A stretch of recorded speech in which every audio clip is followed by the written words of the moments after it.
Log on, tune in, find out. Another good idea from Cambridge. Thuillard is going to be talking about identifying lateral transfer using neighbour nets. Thank you. With the very large amount of genetic data becoming available, it becomes increasingly important to have, can you hear me? Important to have methods that are not too computer intensive in order to select interesting region in the data space, interesting region that can be processed afterwards with possibly a more computer intensive approach. In this context, we'd like to present a method to detect and characterize lateral transfer events starting from the distance matrix. The method combines neighbor net with a minimum contradiction approach. Before I explain this method, let me start by giving a few hints on the influence of a lateral transfer on a distance matrix using simple models. We start in the Fari space. In the Fari space, you can have a binary phylogenetic tree. You can transform the distance matrix into a new distance matrix in which you have the new distance between two taxa corresponding to the distance, the distance between a reference taxon and this node here, the last common node between A and J.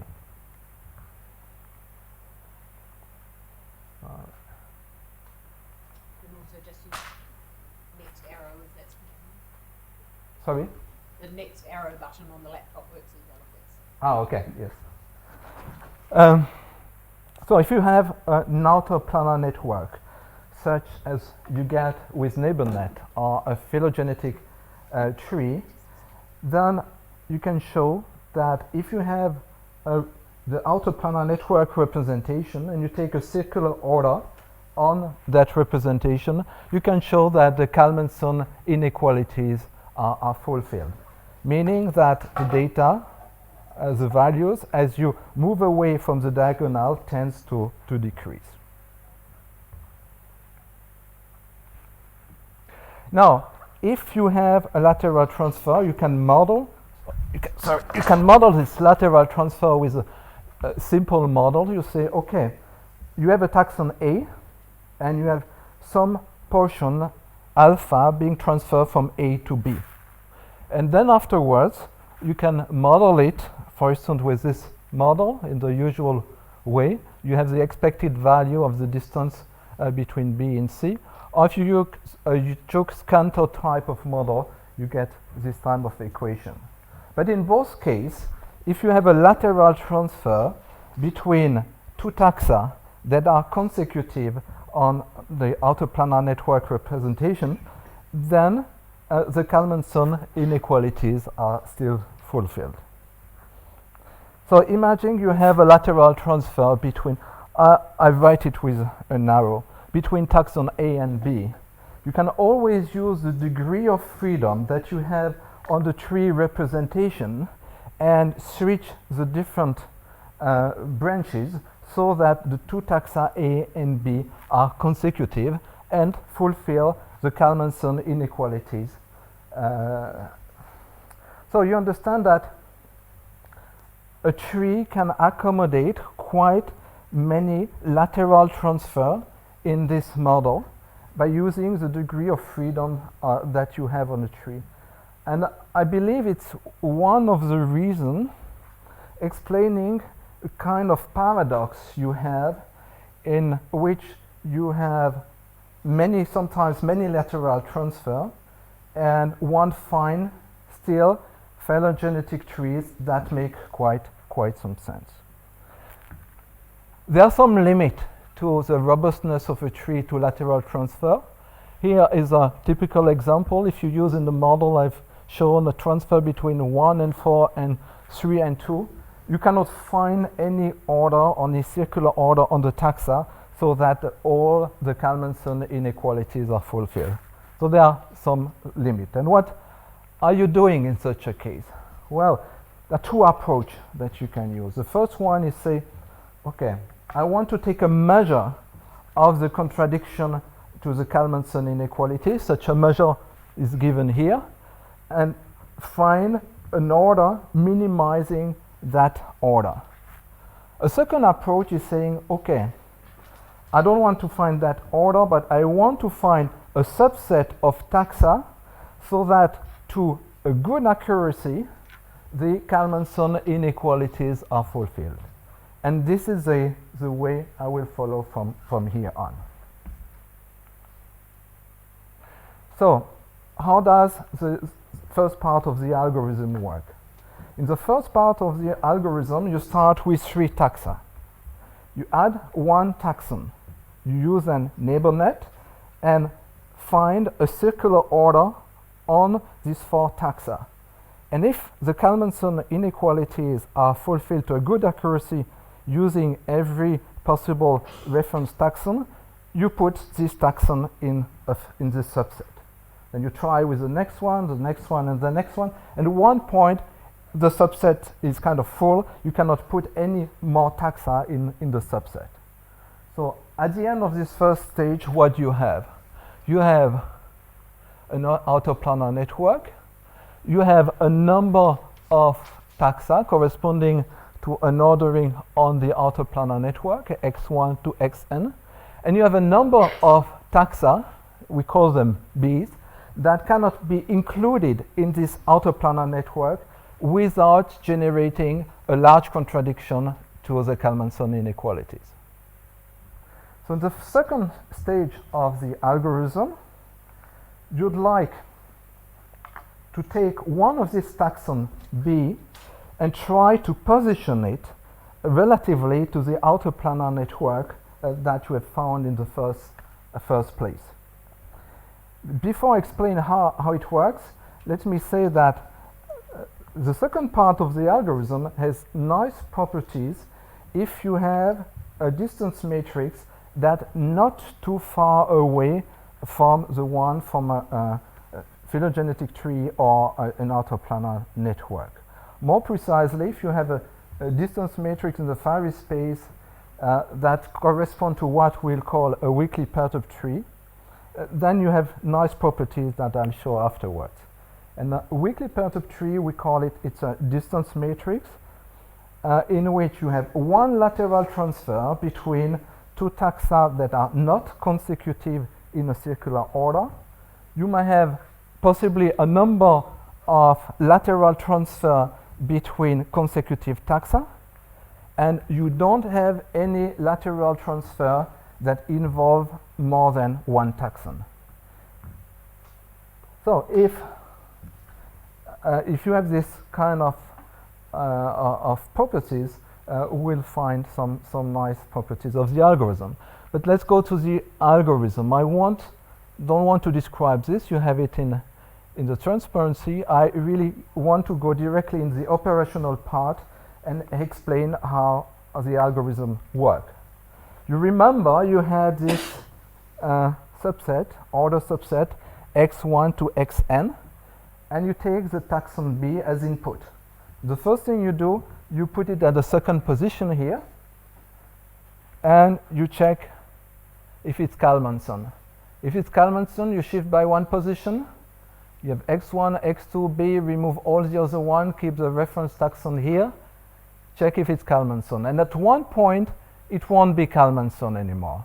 Let's say it's here when B is at position j plus 1, and you say, okay, the output is I min from n, because it's a reference taxon, equal j. Now you can start from the other side. You have your circular order.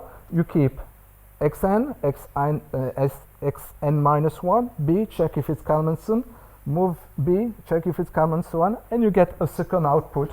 We call it I max from n. So now if you have a weakly perturbed tree and you have at least 3 taxa between K and L in a circular order, you can show that the taxon B is either the taxon K or the taxon L, meaning one of the two taxa involved in the lateral transfer, generating the contradiction to the Kalmanson inequalities. And the second thing you get is a possible location or a range of possibilities for the lateral transfer. Let's explain this schematically. I draw here a circle. We put the different taxon in the circular order. You add the taxon B. You don't know where it is, but you know it's either K or L, and you know that it won't be here in this segment. So the next thing you can do is you can do the algorithm one more time, starting this time not with n but with one taxon located between Imax and Imin. Reindex everything, redo the same, and you get a second range here where it's not possible that K and L are found. So if you summarize, at the end of the algorithm, you get the information that K and L are possibly within these two ranges. A short example, you have this tree.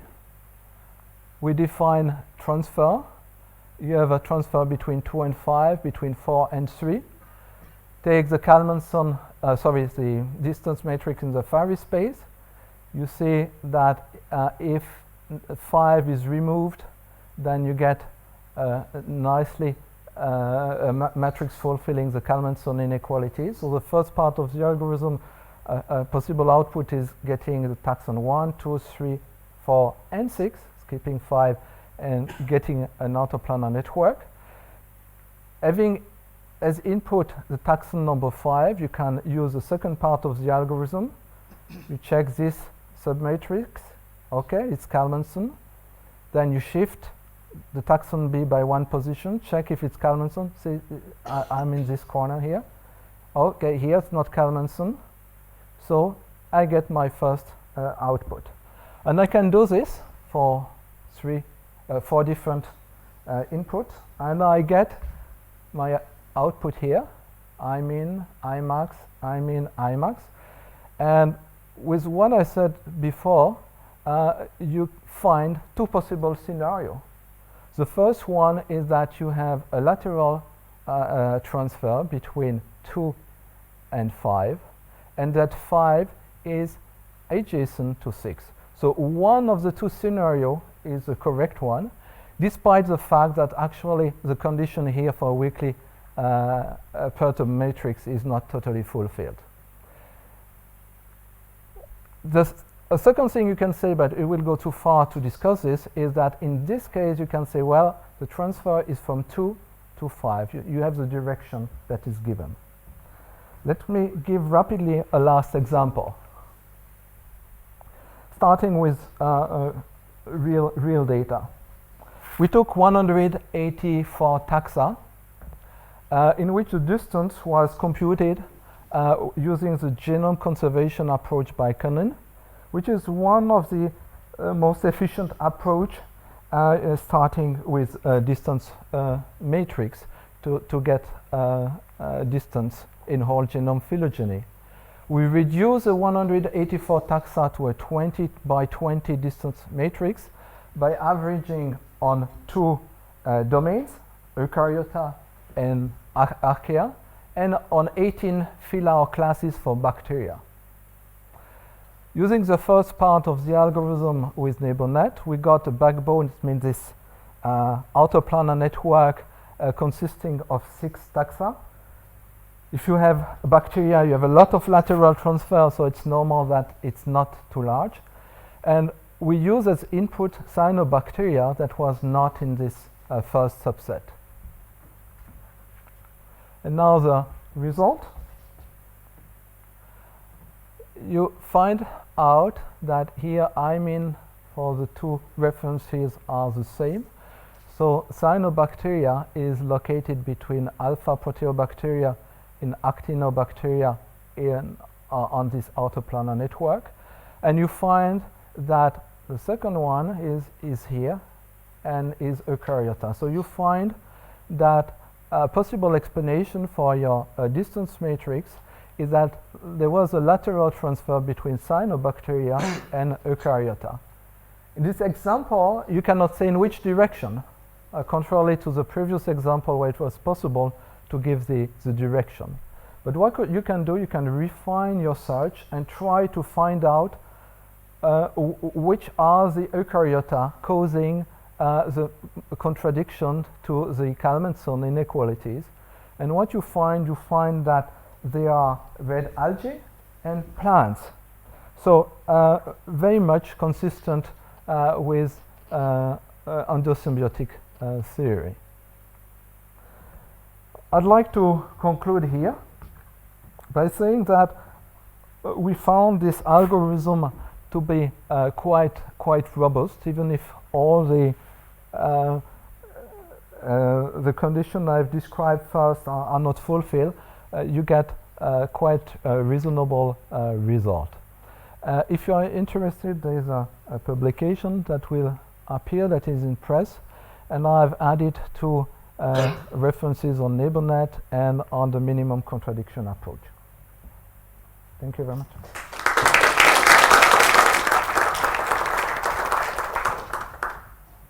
Time for a question.